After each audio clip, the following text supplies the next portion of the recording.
La noche no es un lienzo en blanco. Es una tela oscura, tejida con los hilos de la inquietud y el miedo latente. Creer que al caer el sol, el mundo se detiene y la paz reina, es la mayor ilusión que podemos permitirnos. Porque mientras el resto duerme, hay ojos que vigilan, sombras que se mueven y ecos de lo inexplicable que se aferran a la realidad. Soy Uriel Reyes, un artesano de las pesadillas, un susurrador de los abismos. Mi voz es el portal a esos lugares donde la cordura se desmorona y la oscuridad tiene un aliento helado. Les doy la bienvenida a un nuevo ciclo de relatos, una temporada nacida de las entrañas de la noche, donde la verdad es tan espeluznante que otras plataformas no se atreverían a mostrarla. Adentrarse en este universo es un pacto con el terror puro, sin filtros, sin censura. Porque aquí no venimos a contar cuentos de hadas, venimos a desenterrar los horrores que se esconden en los pliegues de la existencia, para aquellos valientes que buscan la emoción cruda, la adrenalina que recorre las venas como un río de hielo. Se acerca el amanecer, pero la luz no traerá consuelo. Al contrario, hoy la oscuridad se viste de asfalto y metal, de luces tenues y rutinas solitarias. Porque hoy, esta noche, vamos a hablar de aquellos que trabajan cuando el mundo duerme. Los guardianes de la madrugada, los veladores. ¿En qué otro oficio la frontera entre lo tangible y lo etéreo se vuelve tan delgada? ¿Dónde más la soledad es un cómplice del terror que acecha en cada sombra? Este capítulo se dedica a ustedes, almas nocturnas que desafían la quietud, que se enfrentan a lo desconocido mientras el resto descansa en la supuesta seguridad de sus camas. Prepárense, porque al final de este camino de relatos, les espera la historia que helará su sangre, y hará que cada crujido de la noche suene advertencia. Cierren los ojos, permitan que mi voz sea su guía, déjense arrastrar hacia los abismos de estos relatos de la noche. No puedo nombrar el lugar, aún existen hilos que me atan a él, sombras que podrían extenderse si señalo con demasiada claridad. Pero les aseguro, muchos de ustedes ya saben de qué centro comercial hablo. Una mole de cemento y cristal en la Ciudad de México, un laberinto de tiendas y pasillos donde las leyendas de actividad paranormal son tan viejas como sus cimientos. Empleados, guardias hasta clientes despistados, todos susurran historias de presencias, de susurros en la penumbra, de maniquíes que cambian de lugar. Cuando acepté el puesto de vigilante nocturno, lo tomé como eso: historias, mitos urbanos para asustar a los novatos, el típico folclore de los lugares con mucha energía acumulada. Pero las semanas pasaron, y la frialdad de la madrugada en aquel gigante dormido comenzó a revelar un aura distinta. Algo que se sentía vivo, o peor. Éramos pocos en el turno de noche, cada uno confinado a su sector, a su patrulla. Mi rutina me llevaba desde los desolados estacionamientos subterráneos, ascendiendo por los silenciosos pasillos centrales, hasta culminar mi ronda en el último piso, cerca del laberíntico sector de restaurantes. Todo esto ocurría en el silencio sepulcral de un coloso comercial ya desierto. Un silencio tan profundo que el único sonido era el gemido mecánico de alguna máquina de limpieza a lo lejos, o el eco desolado de mis propios pasos resonando en el vacío. Fue en la primera semana cuando comencé a percibirlo. No eran ruidos estruendosos ni apariciones espectaculares. Eran voces. Susurros apagados lejanos como conversaciones tenues que se filtraban desde el interior de las tiendas oscuras. Subía, bajaba, revisaba cada rincón, cada puerta cerrada. Nunca había nadie, nada fuera de lo común. Atribuía los sonidos a los ecos, a la radio de algún compañero, quizás incluso al eco residual de la multitud diurna. ¿Será posible?, me preguntaba, tal como se dice que se oyen niños en las escuelas por la noche, como si dejaran su energía a la deriva. Pero al comentarlo con algún colega, la respuesta era desalentadora. Sí, también las escuchamos. Acostúmbrate. Y fue esa aceptación tácita lo que alimentó la inquietud. Hasta que una noche algo sucedió. Algo que, sin importar las explicaciones lógicas que pudiera encontrar, se grabó a fuego en mi memoria, paralizándome con un miedo primordial. Era un lunes, o eso creo recordar, poco después de las 2 de la madrugada. Estaba terminando mi ronda en el último piso. Desde el barandal, alcancé a ver un movimiento abajo, en el piso inferior. Una silueta fugaz, pequeña, baja, como la de un niño o alguien encorvado. Llevaba algo encima, algo voluminoso, como ropa apilada o capas superpuestas. Se movía con una velocidad inusitada, zigzagueando por aquel largo pasillo frente a los locales cerrados. Mi instinto, entrenado por el protocolo, gritó ladrón. No pensé en fantasmas ni en leyendas. Bajé corriendo por las escaleras de emergencia, con la única meta de interceptarlo. Al llegar, logré ver con casi total certeza que la figura se había deslizado hacia una de las tiendas de ropa, una de esas grandes, con escaparates amplios y múltiples accesos. Alcanzar el lugar, sin embargo, fue un golpe de realidad. Todo estaba impecablemente cerrado. Ningún signo de forcejeo, nada indicaba una entrada forzada. Apunté mi linterna hacia el interior. Todo parecía en orden, los maniquíes inmóviles en sus poses de temporada. Aún así algo me retuvo, una sensación gélida que me obligó a quedarme unos segundos más. Percibí un movimiento mínimo, casi imperceptible, como si algo se hubiera arrastrado tras el cristal. Revisé el perímetro exterior. No había otra forma de acceso. Ninguna alarma se había disparado. Como medida de constancia saqué mi celular.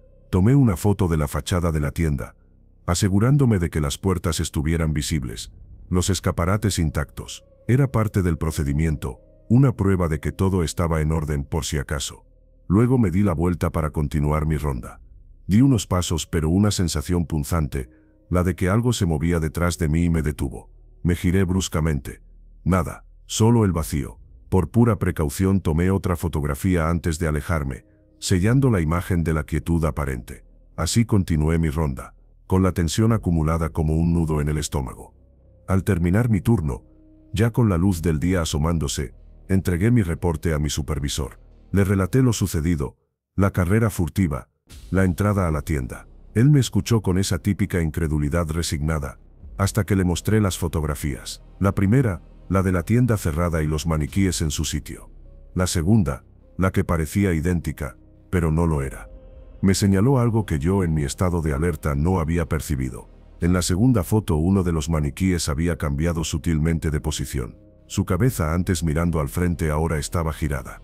Parecía fijar su mirada directamente hacia donde yo estaba parado momentos antes. No había explicación. Nadie pudo haber entrado. Las alarmas permanecían mudas, no había registros, nada. Y sin embargo la imagen era la prueba irrefutable. Mis compañeros, al verla, soltaron risas nerviosas. Photoshop, decían algunos. Un juego de sombras, argumentaban otros. Pero yo estuve ahí. Yo sentí la presencia, la energía que se movía tras el cristal. No fue una sombra. No tenía sentido. La sensación de que algo se movía dentro de esa tienda fue real. Y la figura que vi corriendo, esa imagen se niega a desvanecerse. Continué trabajando en ese centro comercial por algunos meses más. Escuché otras voces, viví noches inquietantes. Pero nada igualó la claridad de aquella imagen. El maniquí que, en la soledad absoluta de la madrugada, parecía mirarme directamente. Y créanme, en un centro comercial vacío, entre las 2 y las 3 de la mañana, no hay nada más perturbador que la certeza de no estar completamente solo. Mi nombre es Nancy. He sido una ferviente seguidora de Relatos de la Noche por más de 5 años. Cada episodio es una cita ineludible, ya sea en el trabajo o en el transporte público, o, confieso, justo antes de dormir, a pesar de saber que me dejará dándole vueltas a cada detalle. Siempre he sentido una conexión familiar con muchas de estas historias, como si ecos del pasado resonaran en mi hogar. Pero esta es diferente. Esta es la que ha dejado una marca imborrable. Durante mucho tiempo solo fui una oyente. Hoy quiero compartir la experiencia más visceral y aterradora vivida por alguien de mi sangre. La historia que impulsó a mi padre a abandonar su oficio de velador después de tantos años. Una noche que cambió su perspectiva para siempre. Mi padre dedicó más de una década de su vida a ser velador en un yonque. Para quienes no lo conozcan, un yonque es un desguace de automóviles. Inmensos patios repletos de vehículos accidentados, oxidados o desmantelados, apilados unos sobre otros, guardando miles de piezas listas para ser revendidas. Este lugar en particular se encontraba en las afueras de la ciudad, en una zona desolada. Por el frente colindaba con la carretera, donde se vislumbraban las luces de los autos a lo lejos. Pero la parte trasera era un abismo. Un camino de terracería se extendía kilómetros hacia la nada, un paisaje de colinas secas, terrenos baldíos, desprovisto de cualquier señal de vida humana. Mi padre solía decir que mirar hacia atrás de noche era como contemplar un agujero negro. Los intentos de robo eran frecuentes, sobre todo por la parte trasera, donde la barda era más antigua y la vigilancia menos estricta. Por eso sus rondas nocturnas eran exhaustivas. Contaba con una vieja cuatrimoto para recorrer el perímetro, una linterna potente, su radio y una macana siempre a la mano. Después de tanto tiempo, conocía cada crujido del metal, cada susurro del viento. Sabía cuándo un ruido era normal, producto del frío que hacía contraer el metal, y cuándo algo no encajaba. Aquella noche de invierno el aire era cortante y seco, más aún en aquel semidesierto. Alrededor de las 2:30 de la madrugada, salió a realizar una de sus rondas rutinarias. Avanzaba despacio entre los pasillos de chatarra, iluminando las filas de autos, verificando candados y rejas. Al llegar a la parte trasera, detuvo la moto, agudizando el oído. El silencio era absoluto. Ninguna luz, solo el silbido del viento levantando polvo. Una inquietud inexplicable lo impulsó a salir del yonque y rodear por afuera, para revisar aquel camino de terracería. Era un terreno vasto, y tardó varios minutos en llegar hasta allí. Y entonces en lo más profundo de la oscuridad vio algo extraordinariamente extraño. Una figura caminando a lo lejos justo por el camino de terracería. No intentaba escalar la barda, no parecía merodear, simplemente arrastraba los pies siguiendo el camino paralelo al desguace, como si aquel sendero fuera su único destino. Pero no había destino alguno por ahí. Al principio pensó que se trataba de alguien perdido. Un borracho que se había desviado de la carretera. Levantó la linterna y enfocó la figura. Era un hombre delgado, sucio, descalzo. Su ropa estaba tan deteriorada que el pantalón arrastraba contra el suelo, ocultando por completo sus pies. La camisa colgaba como si fuera demasiado grande, o como si el cuerpo debajo se hubiera consumido. Sus manos flácidas y huesudas le colgaban a los costados, de forma antinatural. Y lo más perturbador, no reaccionaba a la luz. Mi padre le gritó: compa, ¿qué anda haciendo ahí? Nada, repitió la advertencia 1, 2, 3 veces. Silencio. El hombre continuaba avanzando, sin girar la cabeza, sin acelerar el paso. Solo arrastraba la tela raída contra el polvo. Mi padre lo siguió despacio en la moto hasta llegar a una zona con cámaras de seguridad. Ahí se sintió más seguro. Apagó el motor, descendió con calma, aferrando la macana. La linterna temblaba en su mano no tanto por miedo sino por el frío penetrante de la madrugada. Comenzó a caminar hacia la figura, iluminando el sendero. El aire detrás del yonque se sentía diferente, denso. El ruido lejano de la carretera ya no llegaba. Solo el viento, ahora con un sonido extraño, que pasaba entre las colinas secas, y el crujir de sus propias botas sobre el terreno. Los reflectores del yonque apenas alcanzaban a iluminar unos metros. Más allá, reinaba una oscuridad impenetrable. Cuando estuvo a pocos pasos de alcanzar al hombre, este se detuvo como si recién se hubiera percatado de que alguien se acercaba. Lentamente, muy lentamente volteó. Mi padre lo ha contado innumerables veces, y nunca ha cambiado una palabra. No era la cara de un vivo, nos dijo.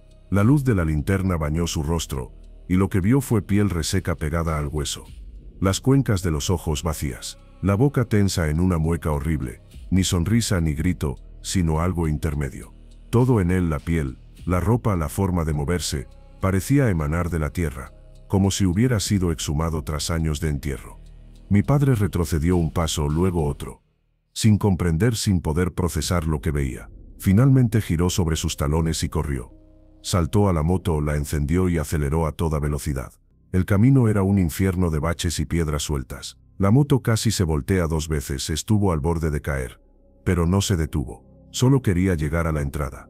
Cuando por fin lo logró, cerró la reja de golpe temblando incontrolablemente, y llamó a la policía. Dijo que había visto a un hombre muy herido, que necesitaba ayuda. Aún quería creer en esa posibilidad. En cuestión de minutos, una patrulla con 2 oficiales llegó. Se dirigieron juntos hacia la parte trasera, ellos con sus linternas, mi padre con la suya. Recorrieron todo el camino de terracería. Buscaron huellas, restos, alguna prenda. Nada. Ninguna evidencia de que aquel hombre hubiera estado allí. Lo más escalofriante ocurrió al revisar las cámaras. Se veía a mi padre en su ronda, deteniéndose, bajando de la moto, iluminando el camino. Luego su corrida de regreso. Pero no había nadie más.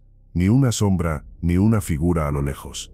Nada. Los policías redactaron un reporte informal y regresaron varios días, aunque no podían iniciar una investigación oficial. ¿Qué iban a documentar? Un hombre sin ojos en un camino de terracería. Querían descartar cualquier crimen real, especialmente dada la situación de esa zona del país. Buscaron señales de tumbas clandestinas, fosas, restos.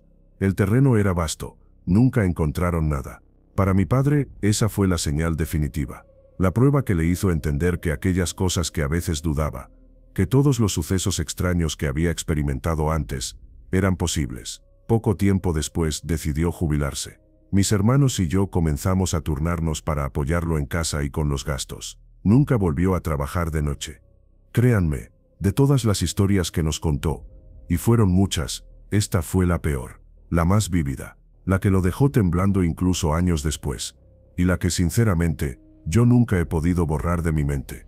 Gracias por escuchar. Un saludo. Muchísimas gracias por seguir aquí en este rincón de la noche. Ojalá seamos muchos porque, como les adelantaba, la última historia de esta noche es para mí una de las más escalofriantes que hemos recibido en mucho tiempo. La pude imaginar completa mientras la leía. Cada detalle se clavaba en mi mente. Suscríbanse, por favor. Eso nos ayuda enormemente. Y esos pulgares arriba, sus comentarios, si disfrutan de este contenido, son la forma más poderosa de apoyarnos. En la descripción encontrarán todos los enlaces que necesitan, incluido el del libro de relatos de la noche. Pero ahora se acabó el intermedio. Continuamos. Hola comunidad. Mi nombre es Julián. Esta historia la quiero compartir porque fue algo que le ocurrió a mi abuelo hace apenas un par de años. Aunque ya no está en condiciones de trabajar, todavía recuerda con una claridad escalofriante lo que vivió esa noche. Y no fue una noche cualquiera. Mi abuelo fue maestro la mayor parte de su vida, pero cuando se jubiló su pensión no le alcanzaba. Así que empezó a buscar trabajitos, cosas que pudiera hacer para complementar sus ingresos. Entre esas labores a veces cubría los descansos del velador oficial de un depósito de microbuses, de combis, de pequeños camiones de transporte público. Seguro tienen nombres diferentes en cada país, en cada ciudad, pero me refiero a esos viejos y descuidados vehículos que abundan en cada ciudad latinoamericana. El depósito era uno de esos terrenos grandes donde al final de cada jornada se estacionan las unidades para pasar la noche hasta la mañana siguiente. Estaba cercado con lámina alta. Tenía una caseta pequeña en la entrada y al fondo, una zona más abierta donde se alineaban los vehículos. De noche el lugar quedaba sumido en un silencio opresivo, apenas iluminado por un par de lámparas y la fogata improvisada que los veladores solían encender para mitigar el frío. Y una noche de invierno mi abuelo estaba cubriendo el turno. Eran casi las 12 de la noche cuando llegó el último chofer. Dejó su microbús al fondo, apagó las luces, cerró su unidad con llave y se acercó a platicar un momento antes de irse. Conversaron de cosas cotidianas, nada fuera de lo normal, hasta que se despidió y caminó hacia su carro, estacionado afuera. Mi abuelo se quedó solo, vigilando que todo estuviera bien cerrado, y fue en ese momento al voltear hacia las filas de microbuses estacionados que la vio. En la penumbra de una de las unidades más cercanas, casi al fondo, en el penúltimo asiento había una mujer sentada. No era una sombra, no era un bulto indefinible. Era claramente una mujer con el cabello largo y blanco, la cabeza ligeramente inclinada hacia un costado, como si estuviera esperando o dormida. El corazón de mi abuelo dio un vuelco. Lo primero que pensó fue que alguien se había quedado escondido en el microbús.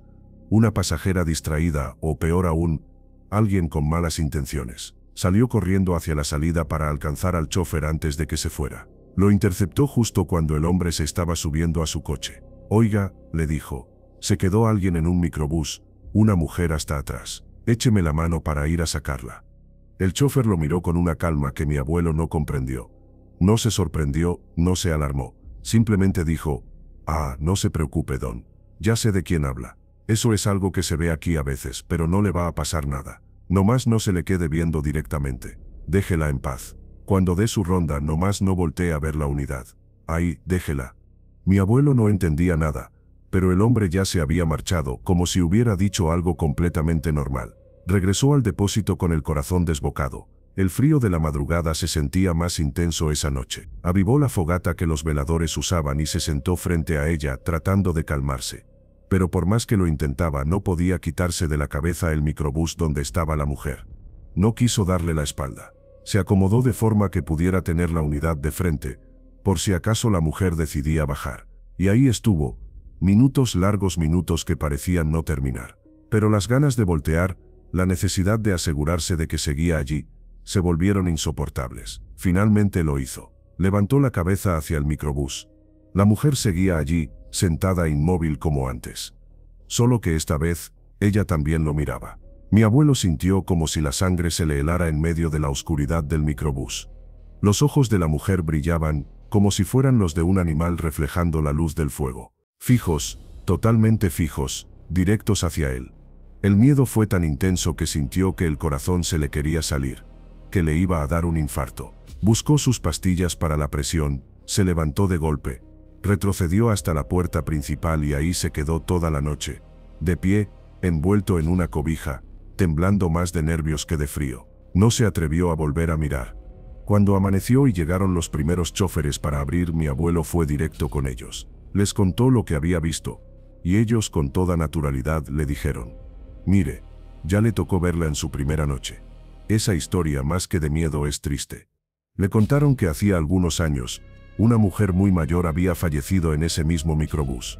Iba de regreso a casa por la tarde, después de trabajar desde la madrugada, y se quedó dormida de cansancio en el último asiento. Pero nadie se dio cuenta de que nunca despertó. Nadie notó que había muerto. La unidad continuó toda su ruta, recogiendo y dejando pasajeros, mientras ella viajaba muerta en la parte trasera. El chofer no notó nada extraño hasta que llegó al depósito, ya de madrugada. Fue entonces que se dio cuenta de que alguien seguía allí, y peor aún, la mujer estaba completamente fría. Había estado ahí todo el tiempo, quién sabe cuántas horas en silencio, muerta, con toda la gente ignorándola, tal como cuando estaba viva. Desde entonces algunos veladores y choferes aseguran verla de vez en cuando. Dicen que no es agresiva, que simplemente se aparece como si siguiera esperando llegar a su destino, poder bajarse de ese microbús. En la entrada del depósito junto a la caseta hay un pequeño altar con veladoras y flores marchitas. Es para ella. Cada tanto, alguien enciende una vela y le reza, pidiendo por el descanso de su alma. Como les digo, comunidad, esto le pasó a mi abuelito. Pero no fue hace mucho. Fue apenas en 2023, y aunque he escuchado muchas historias paranormales en mi familia, ninguna me dejó tan pálido como aquella tarde en que mi abuelo, cuando llegamos a su casa a verlo, nos contó lo que había vivido esa madrugada. Aún se le veía el miedo en los ojos. Aún se le ve. Descansen. Que pasen muy buenas noches.